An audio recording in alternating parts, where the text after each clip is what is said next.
वो श्रेष्ठ आत्माएं हैं दुनिया की, तो भ्रष्ट भी बनती हैं या नहीं बनती हैं आखिरी जीवन में, उनको गिरना जरूर है। फिर भी 8 आत्माएं जो हैं, 8 धर्मों के बीज, वो चुने हुए ऐसे हैं जो भगवान के जीवन भर के सहयोगी बनते हैं, जन्म जन्मांतर के सहयोगी, जिसको कहा गया है शिव बाबा। उनको भी हाथ करती है, क्या उनको भी छोड़ने वाली नहीं है। तो कौन बचा फिर? वो एक बचता है, जगदम्बा का पति, जगतपति, जगत पिता। वार तो पूरा करती है, लेकिन विजय नहीं पा सकती। यज्ञ के आदि में भी पूरा वार कर दिया, क्या इतना बड़ा वार किया कि लाश भी गुम करवा दी, लाश गुम करवा दी। लेकिन आत्मा के अंदर जो भावना बैठी हुई है, वो पक्की भावना को तोड़ सकी क्या?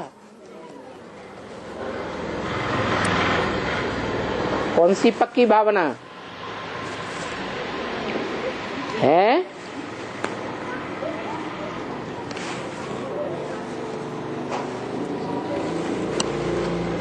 जो भावना आदि में थी, वो आदि सो अंत में भी रहती।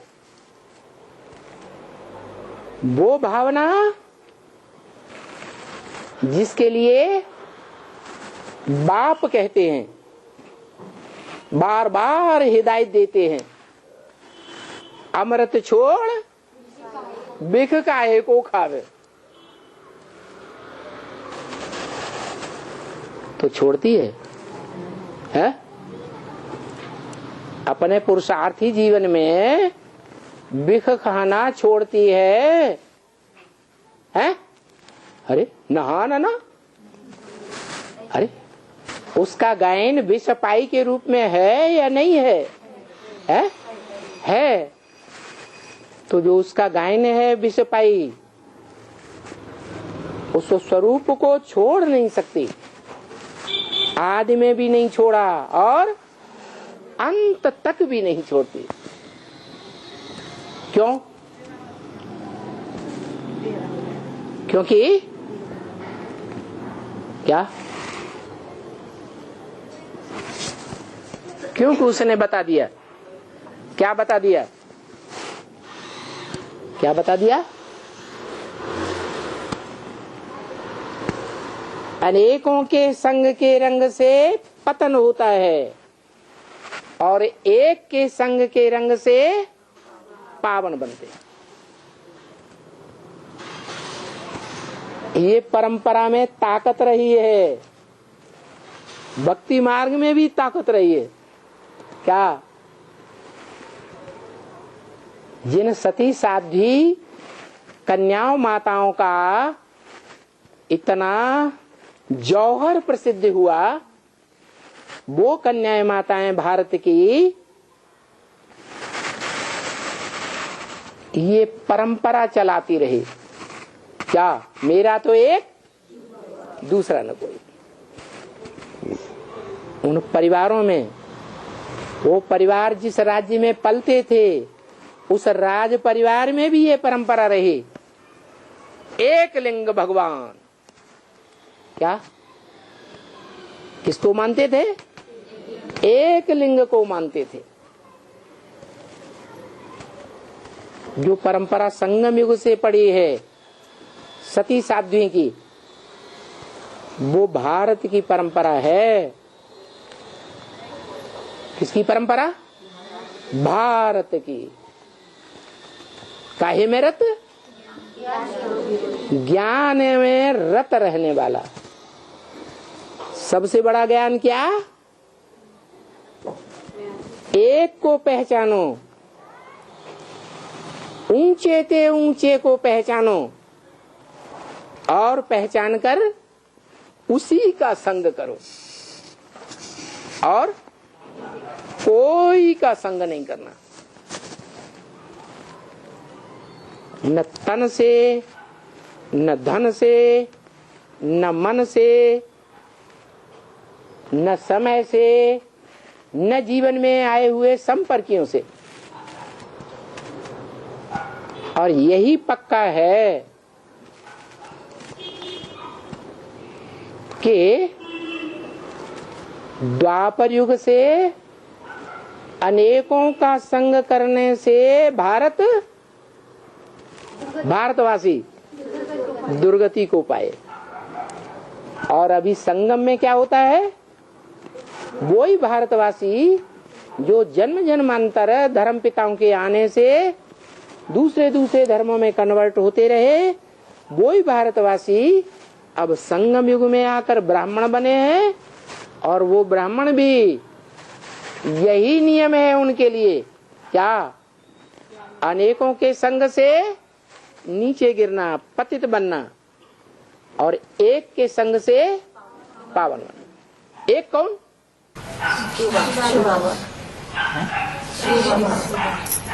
क्यों? एक शिव बाप नहीं, बाबा क्यों? शिव बाबा एक नहीं है। संग साकार से लगता है, साकार शरीर से संग लगता है। हाँ, जो सत्य का संग है और सदा संग है। किसका संग? सत्य का संग करने वाला, सदा सत्य का संग करने वाला एक ही निकलता है। सत्य अर्थात ज्ञान, सत्य अर्थात ज्ञान। जीवन में सत्य का ही संग करे, मन के संकल्पों में चले तो ईश्वरीय ज्ञान चले, मनुष्यों का ज्ञान न चले। संकल्प चले तो ईश्वरीय ज्ञान के अनुकूल चलें, प्रतिकूल मनुष्य मत पर कोई संकल्प न चले, मन मत पर भी कोई संकल्प न चले। तन है तो ईश्वरीय सेवा में लगे, क्या? स्वकल्याण में लगे, देह के कल्याण में न लगे। जो बाप का धंधा सो बच्चे का धंधा, दूसरा कोई धंधा नहीं।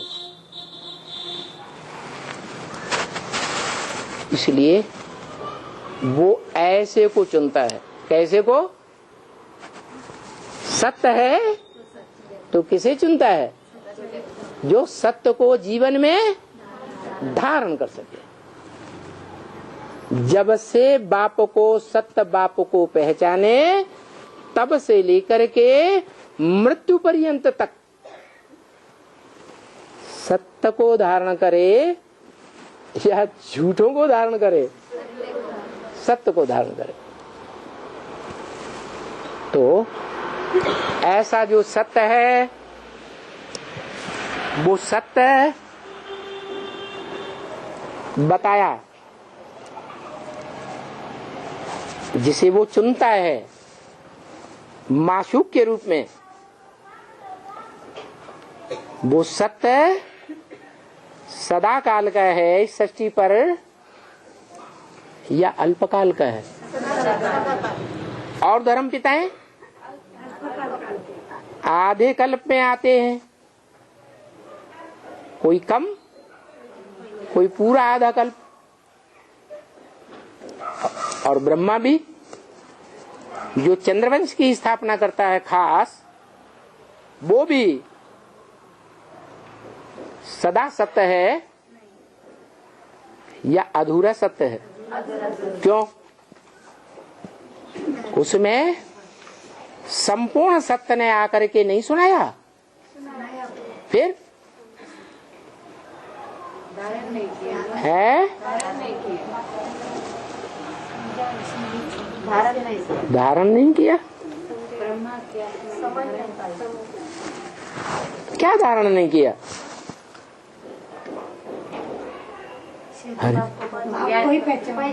हाँ, धारण करने की तो बात तब आए जब पहचाने। पहचाना ही नहीं तो धारण कहाँ से करेगा? तो मूल बात हुई पहचानने की। सिर्फ सुनने और सुनाने से पहचान नहीं होती। सुनने सुनाने के साथ क्या चाहिए? समझना और समझाना भी चाहिए। तो तीसरा नेत्र बुद्धि को कहा जाता है।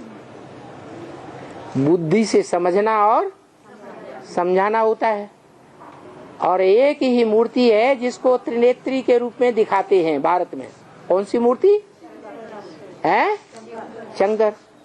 जिन्होंने दिखाया है वो मनुष्य थे, देवता थे या भगवान थे? है? और मनुष्य विकारी होते हैं या निर्विकारी? तो वो विकारी मनुष्यों ने शास्त्र लिखे, विकारी मनुष्यों ने मूर्तियां बनाई। तो वो नहीं जानते थे कि जो शंकर का रूप है वो रूप वो संपन्न रूप नहीं है, सदा सत्य, जिसका गायन है इस दुनिया में, सत्यम शिवम सुंदरम। वो रूप क्या है? वो रूप मंदिरों में दिखाया गया, शिव के मंदिरों में, प्राचीन मंदिरों में खास दिखाया गया, जहां शिवलिंग बीच में रखा हुआ है मुखिया के बतौर।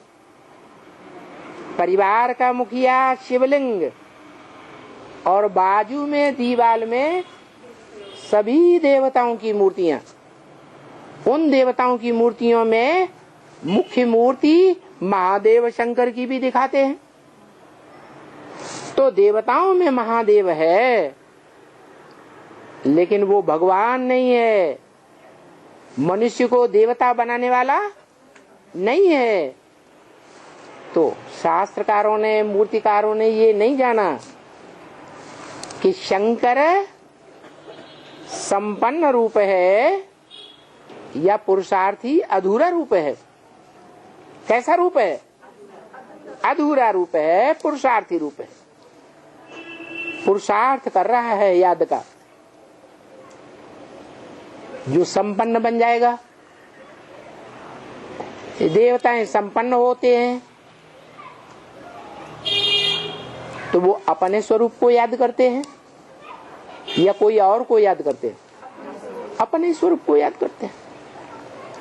तो साबित होता है कि शंकर का जो मूर्ति दिखाते हैं वो भी अधूरी है, संपूर्ण नहीं है। नहीं तो जो शिव का परिवार मंदिर में दिखाया जाता है, उस परिवार में उसे बाजू में क्यों बैठा दिया है? शिव शंकर कहते हैं, शिव के साथ किसका नाम जोड़ते हैं?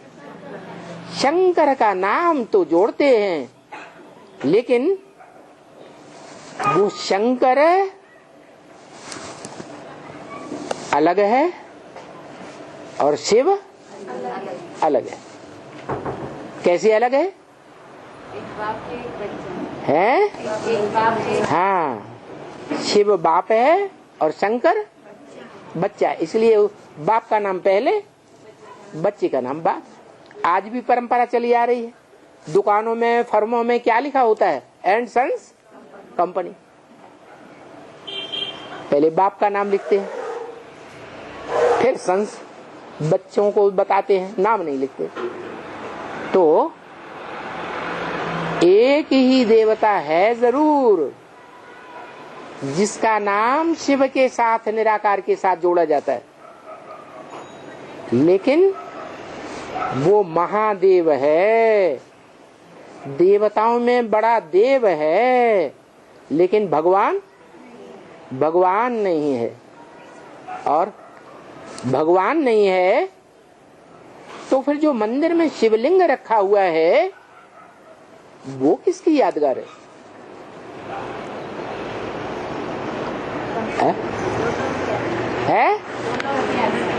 है? दोनों की यादगार।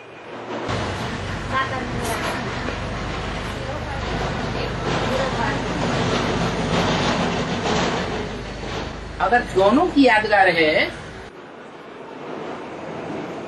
तो बताया गया गीता में, ना सतो विद्यते भावो ना भावो विद्यते सतः। जो सत्य होता है उसका इस दुनिया में कभी अभाव नहीं होता। क्या? सत्य सदा काल है, आज भी है, कल भी रहेगा, पास्ट में भी था। तो शिव बाप इस सृष्टि रूपी रंगमंच पर सदा काल है? शिव बाबा सदा काल है, शिव बाप सदा काल नहीं है। तो सदा सत्य कौन हुआ? है शिव बाबा सदा सत्य हुआ। फिर सदा शिव कौन हुआ? सदा शिव कहते हैं ना, सदा शिव, वो कौन हुआ? है वो सदा, भूत भविष्य वर्तमान तीनों कालों में सदा होता है। होता ही नहीं तो सदा सत्य कैसे हुआ? होता है या नहीं होता है? होता तो है, लेकिन किसी को दिखाई नहीं देता। वो साकार सो निराकार, कंबाइंड रूप, जिसे हम शिव बाबा कहते हैं, इस सृष्टि पर सदा कायम है। उसका नाम क्या है? शिव बाबा। शिव माने ज्योति बिंदु। शिव किसका नाम है? ज्योति बिंदु का नाम है। उसकी आत्मा का ही नाम शिव है। और बाबा बड़े रूप का नाम है या छोटे रूप का नाम है? बड़े रूप का नाम है। बड़ा रूप है शरीर, लिंग रूप। तो जो बड़ा रूप है और छोटा रूप है, आत्मा रूप है और दैहिक रूप बड़ा है, उन दोनों का कॉम्बिनेशन प्रवृत्ति मार्ग की यादगार है। किसकी यादगार? प्रवृत्ति मार्ग की यादगार है। ये सृष्टि प्रवृत्ति से बनती है या निवृत्ति से बनती है? और शिव बाप जो आत्मा है वो निवृत्ति मार्ग वाली है या प्रवृत्ति मार्ग वाली है? क्या है? प्रवृत्ति मार्ग वाली। सच्चाई के साथ तो हमेशा है ना। चारों युगों में है। सच्चाई के साथ तो बाबा के साथ तो हमेशा है ना। नहीं, शिव बाप अकेला। हाँ। वो आत्मा। वो बाबा के साथ तो हमेशा है ना। आत्मा नहीं है ना। आत्मा नहीं है, आत्मा नहीं है, लेकिन सच्चाई के साथ तो है ना। नहीं, आत्मा है। आत्मा नहीं है ना। तो फिर जो आत्मा है, अलग आत्मा है सबसे या नहीं है? तो वो आत्मा सदा ऊंची स्टेज में रहने वाली है या जिस मुकर्रर रथ में प्रवेश करती है और वो मुकर्रर रथ वाली आत्मा नीची स्टेज में भी आती है या नहीं आती है? आती है ना। आती है, बोला है। उस नीची और ऊंची स्टेज में आने और जाने वाले के लिए बोला है ब्रह्म वाक्य। क्या? जो साबित करता है कि ऊंचा भी जाता है, नीचे भी आता है। क्या? अरे भूल गए, तुम जिन्नात हो। क्या हो? जिन्नात हो। जिन्नात क्या कहता है ये भी बताया, मेरे को काम दो नहीं तो मैं तुम्हें खा जाऊंगा। तो काम दिया। ये सीढ़ी है 84 की है, इस पे चढ़ो चढ़ो। अरे कैसे चढ़े और कैसे उतरे? क्या तरीका बताया है? कुछ ऐसे ऊपर जाना, कोई आसमान में जाने की बात है क्या? हाँ, कैसे ऊपर जाना बताया। उस जैसे जिन्नात का काम करने वाले कोई साथी और भी हैं या नहीं है? हैं? कि वो अकेला ही है जिन्नात? है? है? कौन? अरे उस एक के अलावा और साथी हैं या नहीं है? अरे 8 है ना, जिनके लिए अव्यक्तवाणी में बोला सबसे जास्ती ऊपर और सबसे जास्ती नीचे कौन होते हैं? 8 होते हैं।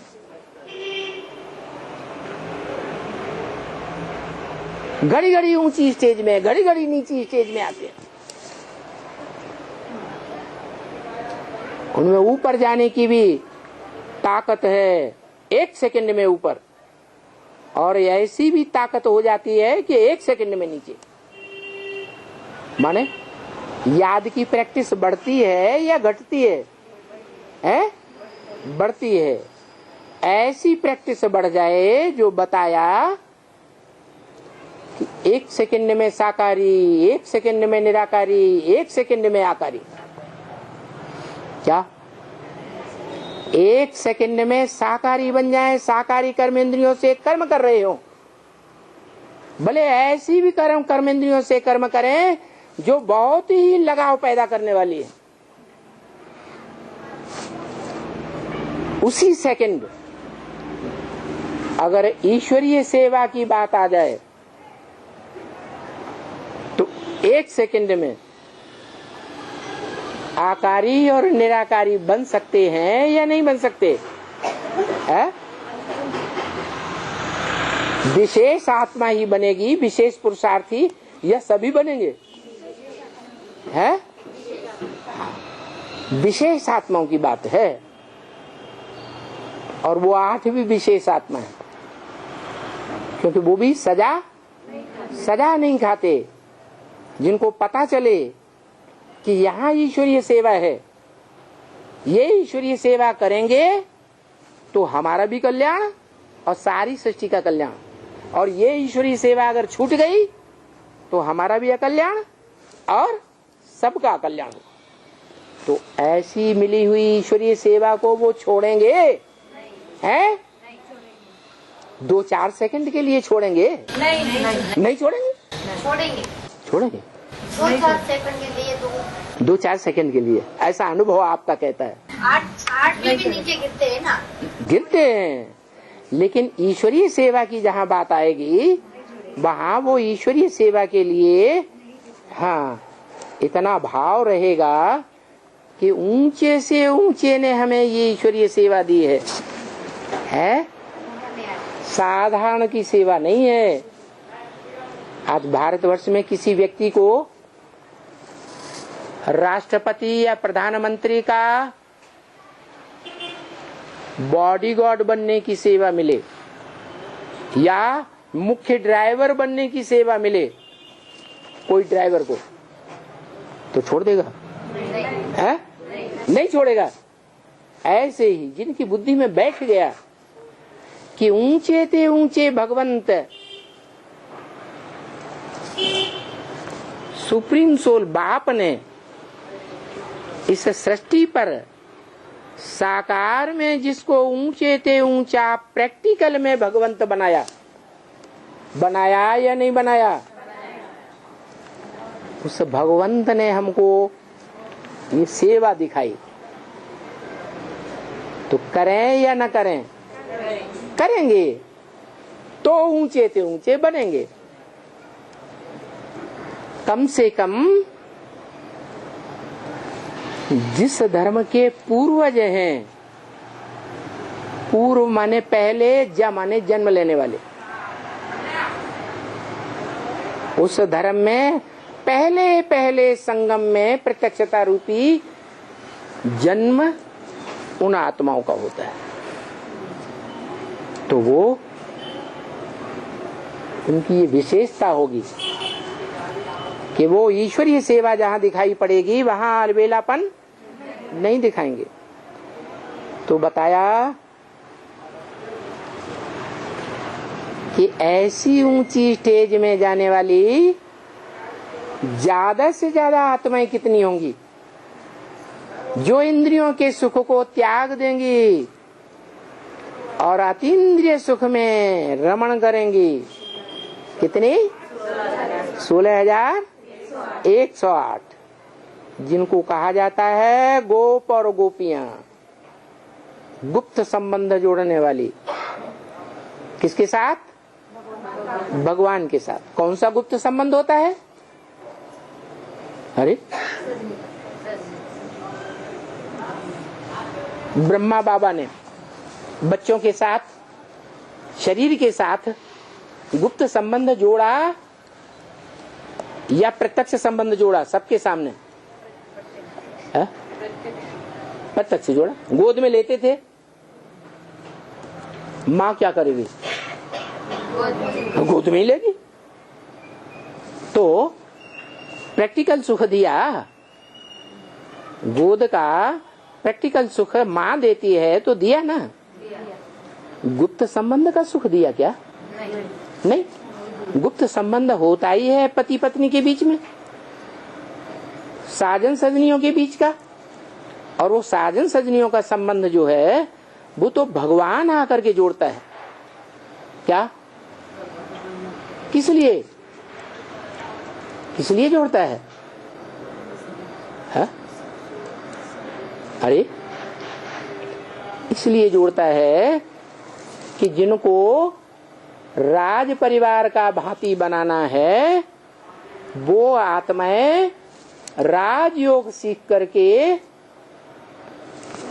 जन्म जन्मांतर के राजा रानी बनेंगे या नहीं बनेंगे? कोई आदि से लेकर के अंत तक जन्म जन्मांतर भी बनेंगे, और कोई सतयुग के आदि से लेकर के त्रेता के अंत तक दास दासी बनते रहेंगे, और अंतिम जन्म में उनको कोट पतलून मिल जाएगी, जो त्रेता के अंत में कटी हुई सीढ़ियां दिखाई गई। त्रेता के सुख की दुनिया को खंडित करने वाले होंगे या बरकरार रखने वाले होंगे? खंडित करने वाले।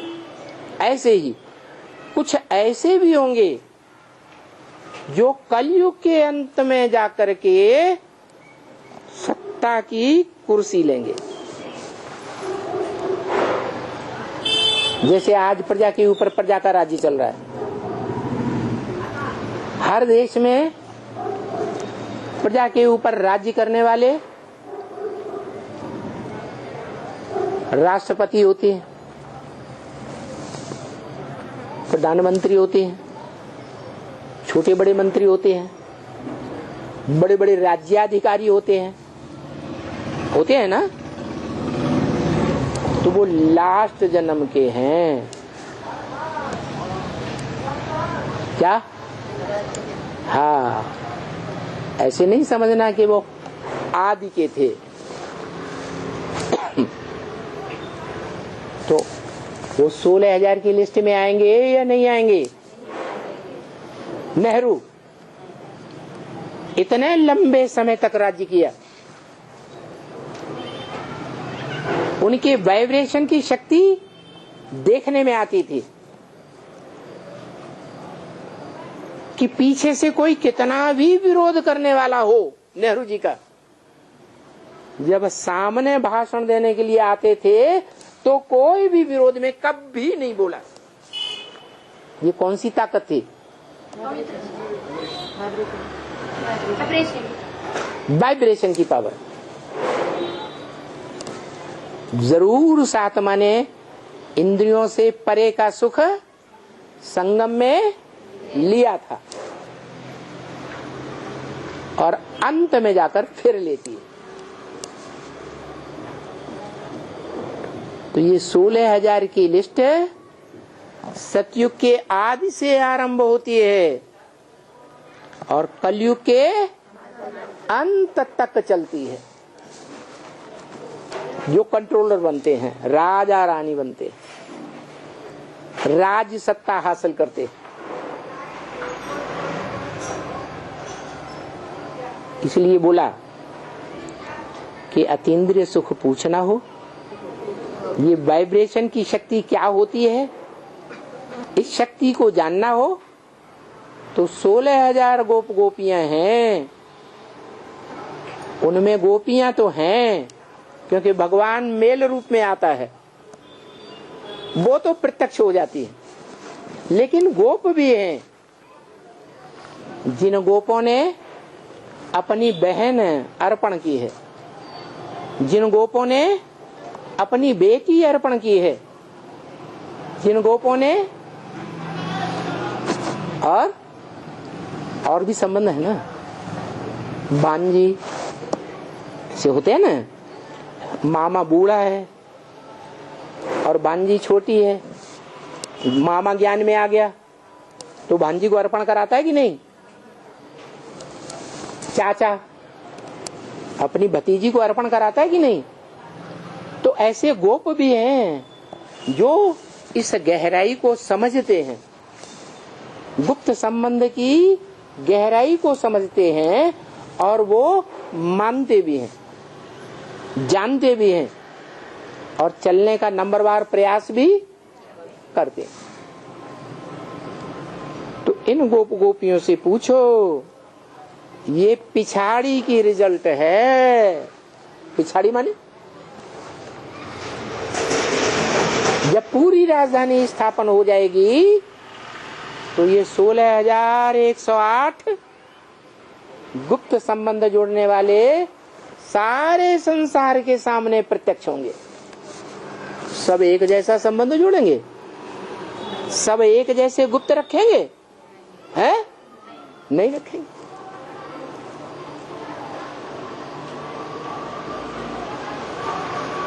कोई ऐसे भी होंगे अपने संबंध की बातें जो गुप्त रखनी चाहिए वो दूसरों को काना फूंसी करते रहेंगे। करते हैं या नहीं?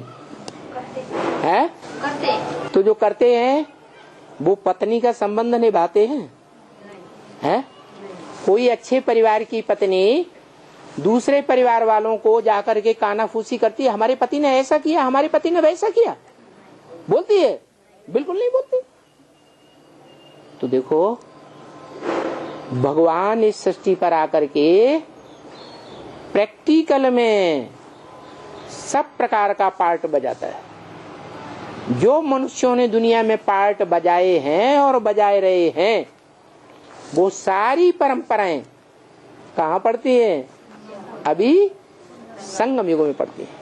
भगवान ने जो परंपराएं डाली हैं वो अच्छी परंपराएं डाली और मनुष्यों के द्वारा जो परंपराएं डाली जाती हैं मनमत के आधार पर, मनुष्यों की मत के आधार पर, उससे दुनिया नरक बनती है। श्रीमत से सदगति स्वर्ग और मनुष्य मत से दुर्गति नरक। अब फाउंडेशन पड़ता है? अभी संगम युग पर फाउंडेशन पड़ रहा है, कोई दूसरा युग नहीं है जहां स्वर्ग की रचना आत्माएं अपने लिए कर रही हो और नरक की रचना भी आत्माएं अपने लिए कर रही। मुट्ठी में है तकदीर तुम्हारी। क्या गीत गाते हैं ना, वो गीत गाने वाले तो जानते ही नहीं कि मुट्ठी में तकदीर कब थी, कैसे थी, हमारी मुट्ठी में हमारी तकदीर किसने दी, वो कुछ नहीं जानते, गीत गाते हैं। और अभी हम बच्चे तो जानते हैं कि हमारी मुट्ठी में हमारी तकदीर किसने दे दी है, और कौन दे रहा है? भगवान ही हमारी मुट्ठी में हमारी तकदीर दे रहा है। उस भगवान की पहचान हमको किसने दी है? अरे किसी ने पहचान दी कि नहीं दी है? हाँ, बाप की पहचान बाप के सिवाय और कोई दे ही नहीं सकता। वो बेहद का बाप, चाहे आत्माओं का बाप हो, चाहे मनुष्य सृष्टि का बाप हो। मनुष्य सृष्टि के बाप की पहचान भी मनुष्य सृष्टि के बाप के अलावा कोई दे ही नहीं सकता। वो बाप स्वयं ही अपनी पहचान देते हैं। हर आत्मा को अपने पार्ट की पहचान पहले होगी या दूसरे की पहचान पार्ट की पहचान पहले हो जाएगी है? अपने पार्ट की पहचान। इसलिए अव्यक्तवाणी में बोल दिया, बाप दादा बोर्ड पर या कागज पर लिखकर नहीं बतावेंगे कि किसका क्या पार्ट है। हर एक को अपने पार्ट की प्रत्यक्षता स्वयं ही अपने मनन चिंतन मंथन से होगी। दूसरा कोई नहीं बताएगा कि 84 जन्मों में तुमने कौन कौन से कपड़े चेंज किए थे, कौन कौन सा पार्ट बजाया था। बताएगा? नहीं बताएगा। वो नहीं बताता कि अशोक का पार्ट किसका, वाल्मीकि का पार्ट किसका, चाणक्य का पार्ट किसका, चंद्रगुप्त का पार्ट किसका, पृथ्वीराज चौहान का पार्ट किसका, महाराणा प्रताप का किसका, क्या ये क्या है महाराष्ट्र में शिवाजी का पार्ट किसका। जिसका जो पार्ट होगा वो स्वयं ही अपने पार्ट को अपने मुख से प्रत्यक्ष करेगा। दूसरा कोई नहीं जान सकता। हमारी आत्मा ने जो पार्ट रंगमंच पर बजाए वो पार्टधारी अपने पार्ट को स्वयं जानेगा या दूसरे पार्टधारी जानेंगे है? वही स्वयं जानेगा। तो बताया ये रिजल्ट गोप गोपियों से पूछना क्या कि अतीन्द्रिय सुख क्या होता है। अभी थोड़े ही होता है। अभी माने ब्रह्मा बाबा जब तक जीवित रहे तब तक भी नहीं, और शंकर के रूप में पुरुषार्थी जब तक है एडवांस पार्टी में, एडवांस पार्टी भी और उसका मुखिया भी जब तक पुरुषार्थी हैं तब तक अतीन्द्रिय सुख का अनुभव होने वाला नहीं है। चाहे विष्णु हो, वैष्णवी शक्ति का पार्ट बजाने वाला ये आत्मा जो संस्कारों को परिवर्तन कर देगी अपनी पवित्रता की जन्म जन्मांतर की पावर के आधार पर। वरऊ शंभु न तो रहो कुंवारी। कोई भी जन्म में मैं एक आत्मा का ही वर्ण करूंगी, कोई दूसरे का वर्ण नहीं करूंगी। तो ऐसा विरुद्ध धारण करने वाली जो परम पवित्र आत्मा है प्रैक्टिकल जीवन में जन्म जन्मांतर की, वो आत्मा में ही ये शक्ति है कि अपनी पवित्रता के आधार पर, प्रैक्टिकल पवित्रता के आधार पर वो सारी दुनिया के संस्कारों को क्या कर देगी, परिवर्तन कर देगी। वो हुई परिवर्तन शक्ति। वो बात अभी थोड़े ही होगी।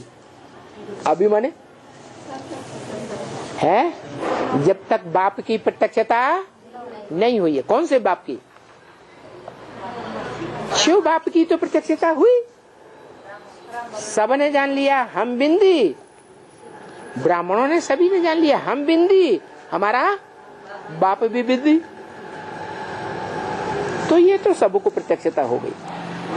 लेकिन वो निराकार बाप किस साकार बाप के द्वारा मनुष्य सृष्टि में सारी मनुष्य सृष्टि को नरक से स्वर्ग बनाता है, साकार में, वो पार्टधारी कौन है?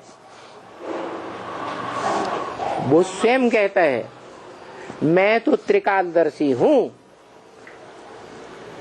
मास्टर त्रिकालदर्शी नहीं, माना प्रैक्टिकल में मैं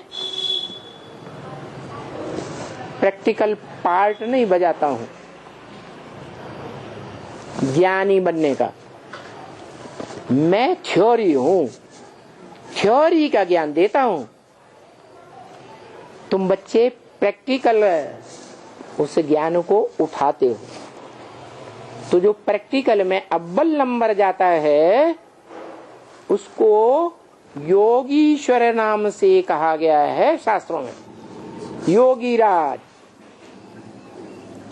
शास्त्रों में ब्रह्मा के बड़े पुत्र सनत कुमार को योगीश्वर और ज्ञानेश्वर कहा है, ऐसे ही शंकर को योगीश्वर कहा जाता है, ऐसे ही कृष्ण को भी योगीराज कहा जाता है। अब योगियों को कंट्रोल करने वाला राजा एक होगा या 2 4 8 अनेक होंगे? एक ही है। तो वो अभी की बात नहीं है। नहीं, अभी तो बीमारियां सीमारियां कितनी आती रहती हैं। क्या आती हैं या नहीं आती हैं? है? जो समझते होंगे कि शंकर का पार्ट इसका है, राम का पार्ट उसका है, कोई कोई समझते हैं ना, तो उनको सोचना चाहिए कि ये संपन्न पार्ट है या अधूरा पार्ट है? बीमारियां सीमारियां आती हैं या नहीं आती हैं? आती हैं। सबसे बड़ी दवाई क्या बताई बीमारियों की? याद।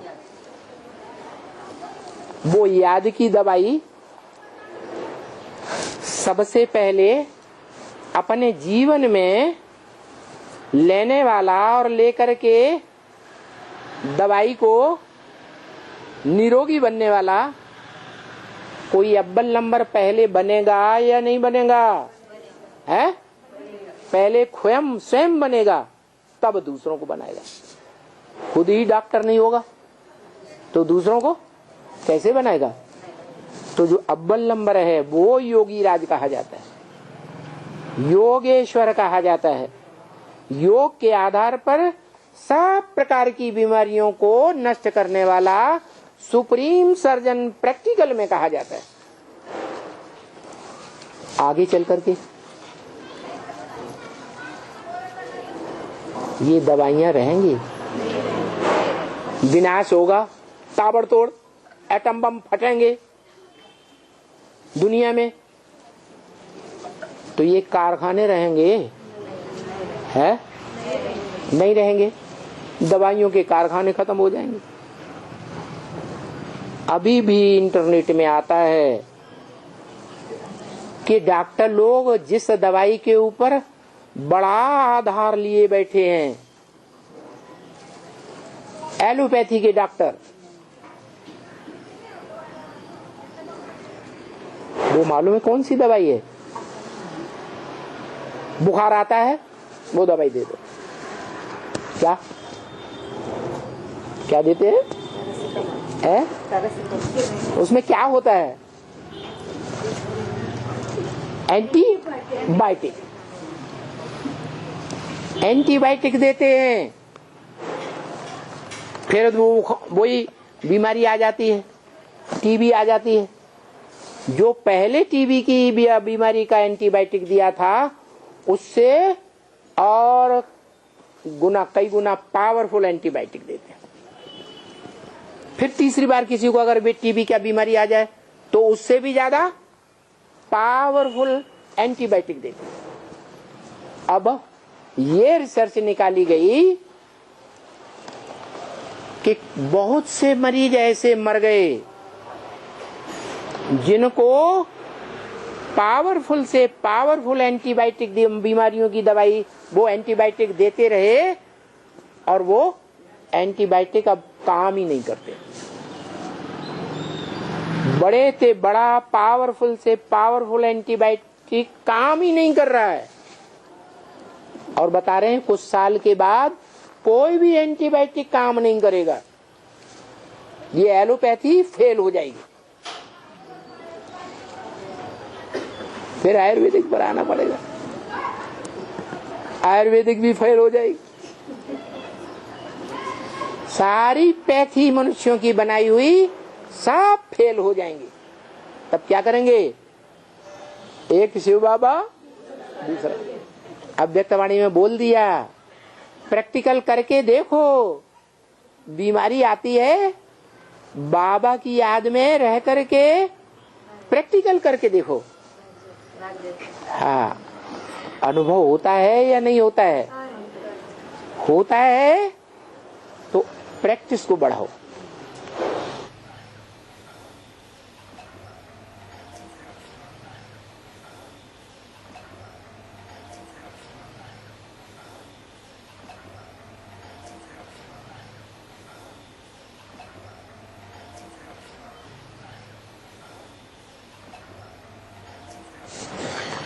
तो देखो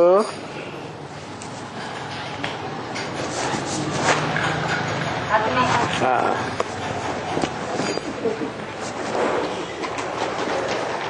अभी नहीं कुछ होता है। क्यों नहीं होता है?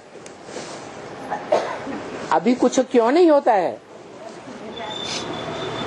क्योंकि अभी मृत्यु लोक में है या अमरलोक में आ गए हैं? अमरनाथ नहीं आया? आया तो अमरनाथ दवाई नहीं बता रहा है? हैं? बता रहा।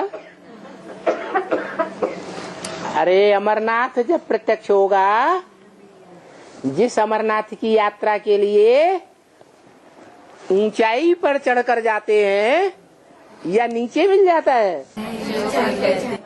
ऊंचाई पे चढ़ना पड़ता।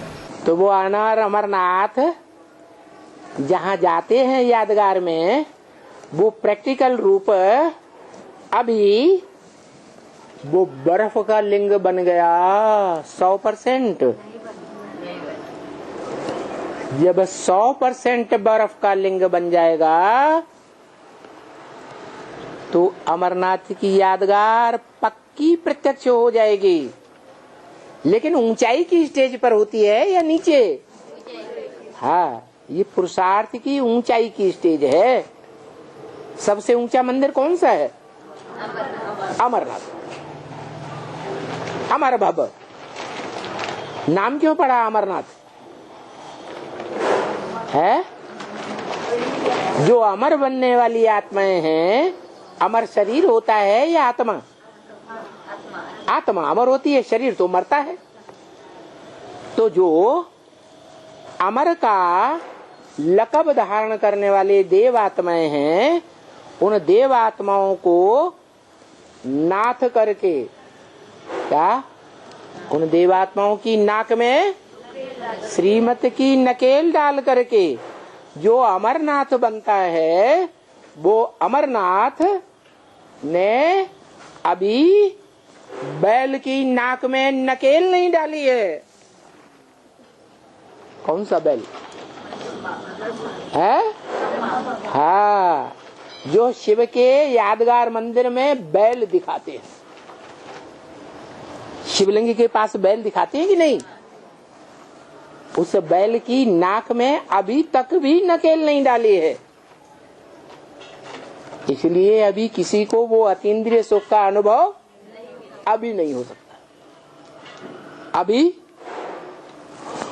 वो बैल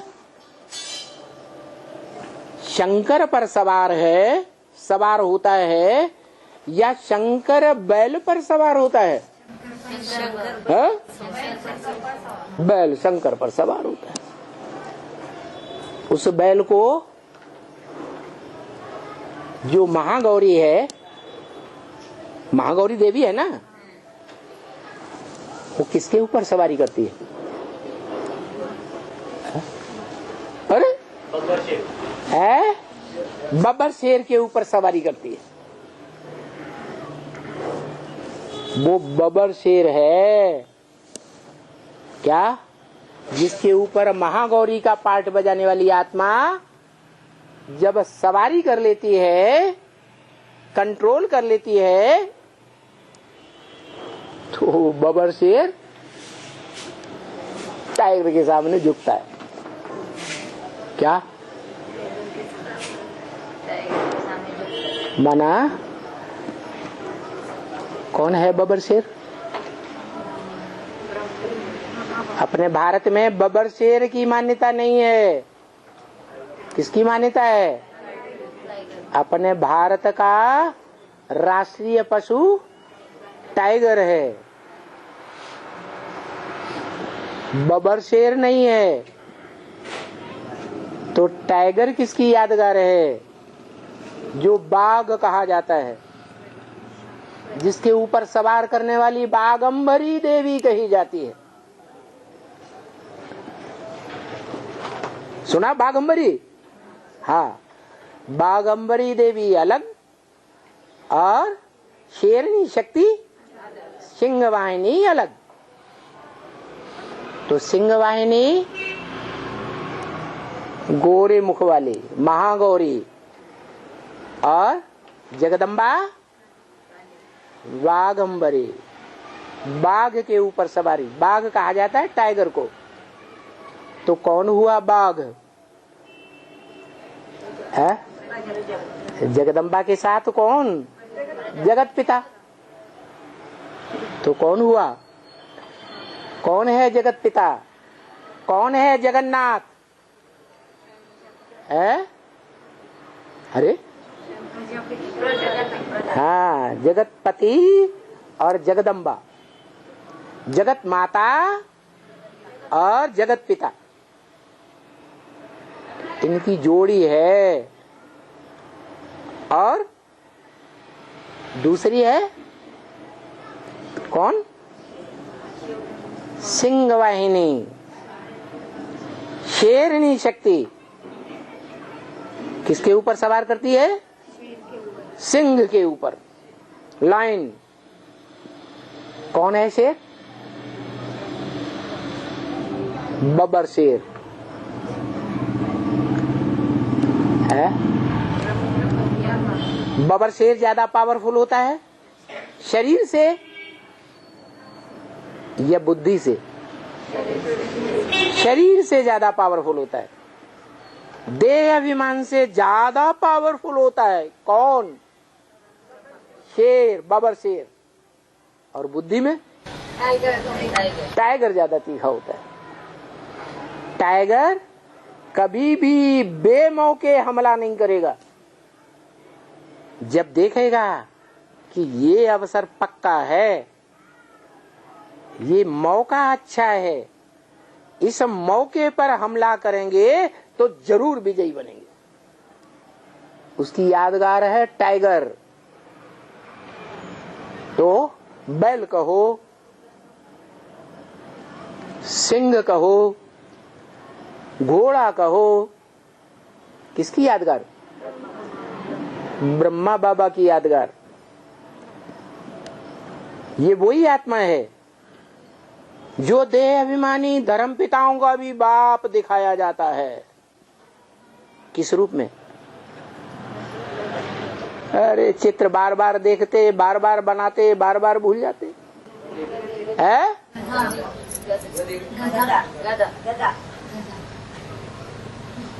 कहाँ दिखाया जाता है? रावण के सर के ऊपर गधा दिखाते हैं। देह अभिमानी गधा। कितना भी स्नान कराओ ज्ञान जल से, फिर भी देखेगा यहाँ धूल है देह अभिमान की, देह रूपी मिट्टी की धूल है, फटाक से लौट जाएगा, छोड़ेगा नहीं। तो देह अभिमान कूट कूट के भरा हुआ है। वो देह अभिमान ज्यादा ताकतवर है जब तक और बुद्धि का अभिमान वाली आत्मा टाइगर पूरा पावरफुल नहीं बना है, क्योंकि बुद्धिमानों की जो बुद्धि है उसके साथ निरंतर योगी नहीं बना है। जब निरंतर योगी बन जाएगा बुद्धिमानों की बुद्धि के साथ, तब ये परिवर्तन देखने में आएगा। क्या क्या कि वो शंकर रूपी जो बाघ है, टाइगर है, वो शेर रूपी बैल कहो, ब्रह्मा कहो, उस पर सवार हो जाता है। और जब ऐसा परिवर्तन होता है तो सारी दुनिया में परिवर्तन आता है। लेकिन वो परिवर्तन कब होता है?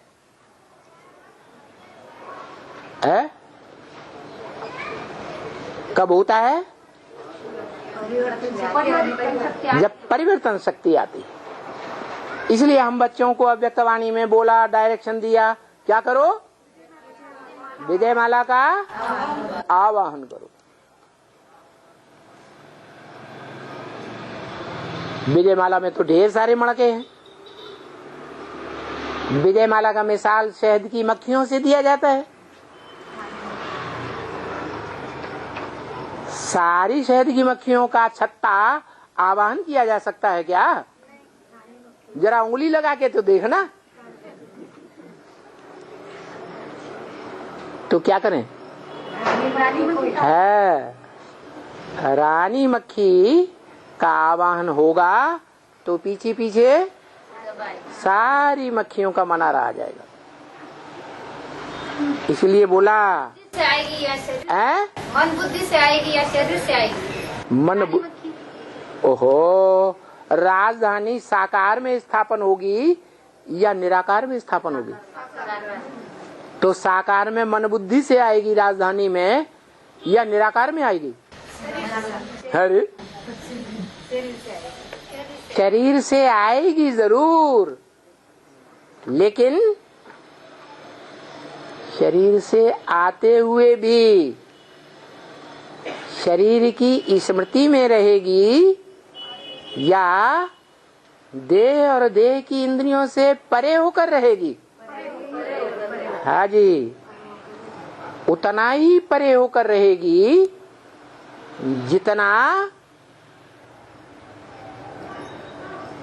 महागौरी का, लक्ष्मी का पति, लक्ष्मीपति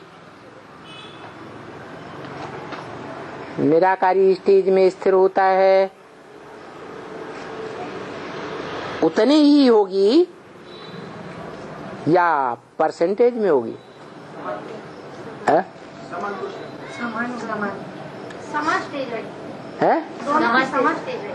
हाँ, जैसे शिव परम पुरुष और उसकी सजनी कौन? पिता है वो, तो वो पिता का नाम क्यों देते? परम ब्रह्म। परम माने बड़ी, माँ माने माँ, माताओं में सबसे बड़ी माँ, ब्रह्मा का भी माँ, दादा लेखराज की। तो वो परम ब्रह्म और परम पुरुष की प्रवृत्ति है ना पक्की। ऐसे ही जो परम ब्रह्म है वो पुरुष तनधारी है या फीमेल है? पुरुष तनधारी माने पुरुष है, पिता है। तो पिता और माता का दोनों का कॉम्बिनेशन है या नहीं है? है? माता भी है और पिता भी है।